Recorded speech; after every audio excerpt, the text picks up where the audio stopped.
Bismillahirrahmanirrahim. Assalamualaikum warahmatullahi wabarakatuh.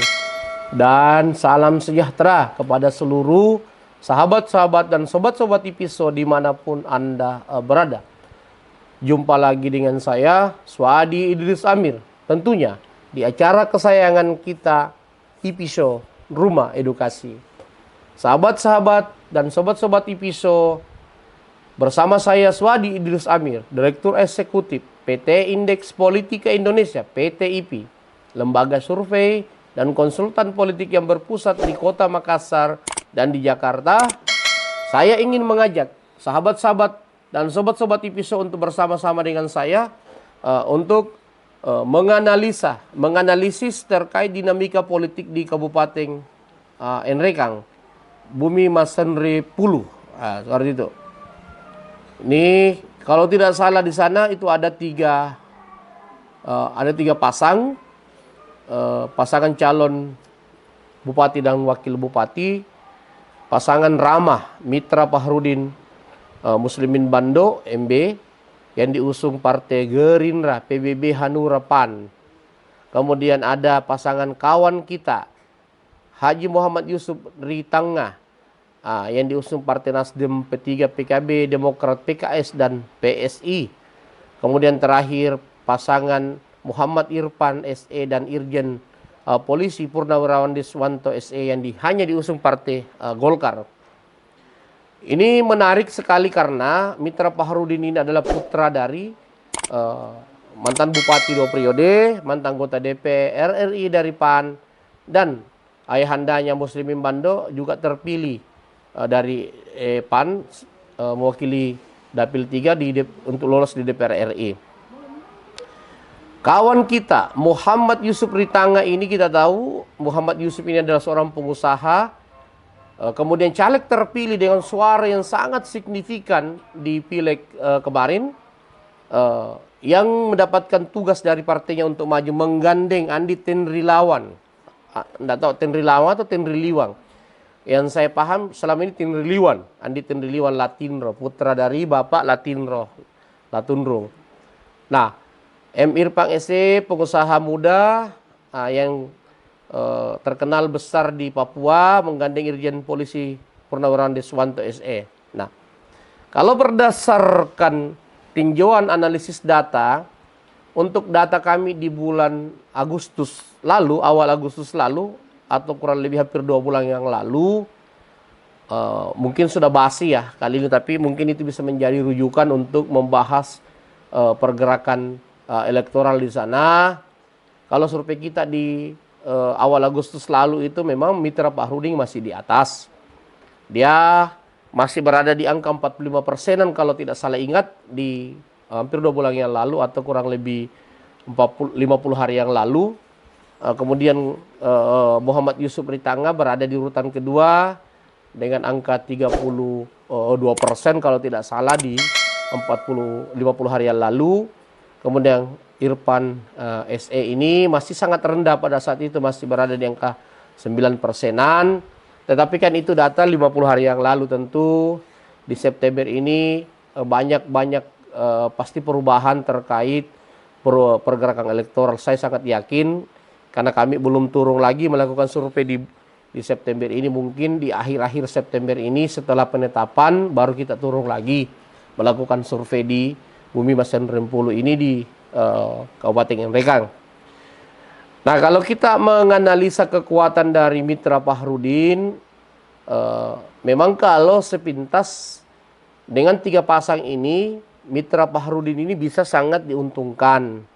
Karena tentu pemilih yang tidak senang dengan kinerja bapaknya, kinerja Muslimin Bando, itu serta-merta tidak menyatu pada satu figur. Karena ada 2 pasangan pesaing yang melawan perwakilan petahana ini, yaitu kawan kita taklengnya Muhammad Yusuf Ritangah dan Andi Tenriliwang, dan kemudian Irfan dan Deswanto. Sehingga memang angka 45% untuk awal Agustus lalu itu cukup bagus untuk pasangan mitra. Tetapi pergerakan elektoral dari Haji Muhammad Yusuf Ritanga Andi Tenriliwan Latinro ini saya yakin juga akan sangat signifikan bagusnya, karena pasangan ini dianggap pasangan yang juga hadir dengan membawa basis yang real. Yusuf Ritanga sendiri sudah jelas pembuktiannya ketika menjadi caleg provinsi kemarin, peraih suara terbesar di dapil itu.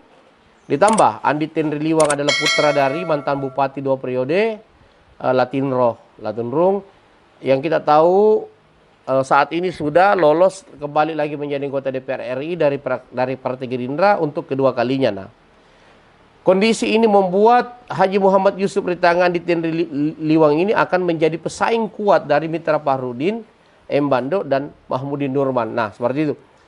M. Irfan sendiri yang masih sangat tertinggal dari segi elektoral ini membutuhkan kerja-kerja keras untuk bisa mengejar kedua pasangan kompetitornya. Namun posisi M. Irfan Deswanto ini bisa saja menjadi penentu kemenangan salah satu dari Mitra Fahrudin Mahmudin dengan Yusuf Ritanga dengan Tenriliwan. Kenapa saya katakan bisa jadi penentu? Ketika M. Irfan Deswanto ini sudah bekerja dan sulit untuk bisa mengejar elektoral dari dua pasangan pesaingnya, ya bisa saja pergerakan dia bisa menguntungkan salah satu dari dua pesaingnya dan merugikan salah satu dari dua pesaingnya. Nah, sangat tergantung seperti apa ke depan, kira-kira basis siapa yang lebih cenderung terganggu oleh Irfan Deswanto, apakah basis Mitra atau basis Yusuf Tenriliwan. Nah, seperti itu. Kalau dilihat dari pergerakan elektoral, tentu pesaing ini lebih cenderung pasti akan menggerus suara dari petahana. Nah, seperti itu. Nah, sehingga petahana ini, Mitra Fahrudin ini harus mampu mempertahankan dukungan elektoralnya hari ini. Angka 45% dari awal Agustus lalu atau 40 hari yang lalu kurang lebih,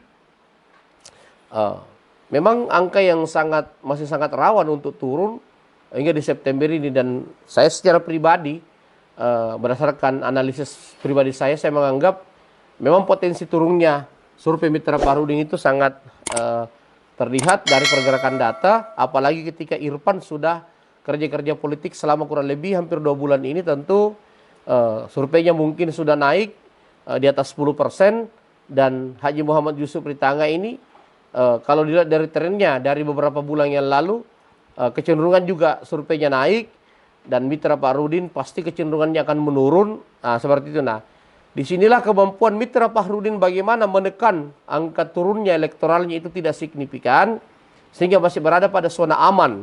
Nah, seperti itu.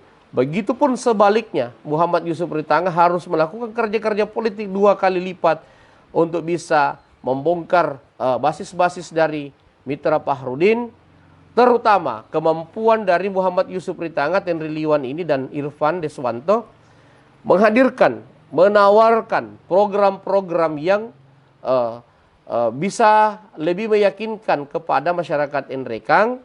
Karena tentu Muslimin Bando ini selaku bupati 2 periode, tentu ada hal-hal yang memuaskan yang telah dia kerja, dan hal-hal yang belum memuaskan, yang tidak bisa dia kerja secara maksimal, yang bisa menjadi celah antara pasangan-pasangan ini.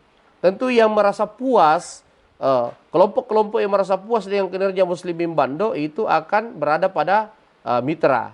Dia ingin pasti melanjutkan di putra Muslimin Bando. Tetapi yang tidak puas sudah pasti akan mencari figur baru. Nah, adapun pemilih yang puas dengan kinerja Muslimin Bando itu juga tidak serta-merta semuanya akan ke Mitra Fahrudin. Karena tentu pengaruh dari keluarga, pengaruh dari partai, kemudian pengaruh dari program, belum lagi pengaruh dari misalnya program-program finishing terakhir itu bisa mempengaruhi pemilih. Karena Nrekang ini masuk kategori daerah yang cukup pragmatis pemilihnya, karena mungkin kondisi di sana yang membuat seperti itu, sehingga memang pasangan Rama ini harus mampu mempertahankan basis-basisnya, karena kalau tidak maka Yusuf Ritanga dan Andi Tenri Liwan yang paling berpotensi bisa melewati atau mengalahkan dia, dan Irfan bisa menjadi batu sandungan yang bisa menggagalkan yang bisa menggagalkan mitra Paharudin, karena biar bagaimanapun pasti basis-basis dari mitra ini akan menjadi lebih cenderung menjadi target sasaran dari Irfan Deswanto, karena untuk bisa memenangkan pertarungan di sana dia harus mampu menurunkan dukungan dari mitra selaku perwakilan petahana dan bersaing dengan Yusuf Ritanga untuk memperebutkan kelompok-kelompok swing voters, kelompok-kelompok undecided voters yang menurut saya masih cukup tinggi di sana.